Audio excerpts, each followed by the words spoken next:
இரவு நேர பயணம். சிறுமலையிலேருந்து திண்டுக்கல் நோக்கி வந்து கொண்டிருக்கும் போது நல்ல மிகப்பெரிய ஒரு காட்டு மாடு. நம்ம மனிதர்கள் சாப்பிட்டு அந்த பலாப்பழத்தோல் போட்டிருப்பாங்கல்ல, அதை நல்லா ரசித்து ருசித்து சாப்பிட்டுக்கிட்டு இருக்கு. நல்ல சைஸான காட்டு மாடு. இந்த காட்டு மாடை பற்றி சொல்லணும் அப்படின்னா, தண்ணிகள் வந்து நம்ம வெயில் காலம் தண்ணி இல்லாமல் அம்புட்டும் தண்ணீர் உணவு தேடி இரவு நேரத்தில் வெளியே வரும். இப்போ இது வந்து நல்ல ஆளுகளோட பழகிடுச்சு. வந்து இது தனியாக இருந்துச்சு, காட்டு மாடு தனியாக இருந்துச்சு அப்படின்னா எல்லாருமே பயப்படுவாங்க. இது வந்து முட்டுச்சு அப்படின்னா அவ்வளோதான்.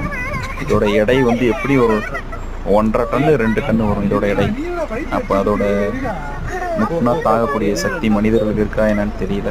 அவ்வளோ பெரிய வலிமை கொண்ட காட்டு மாடு இது. இப்போ மனிதர்களோட பழகுனால சகஜமாக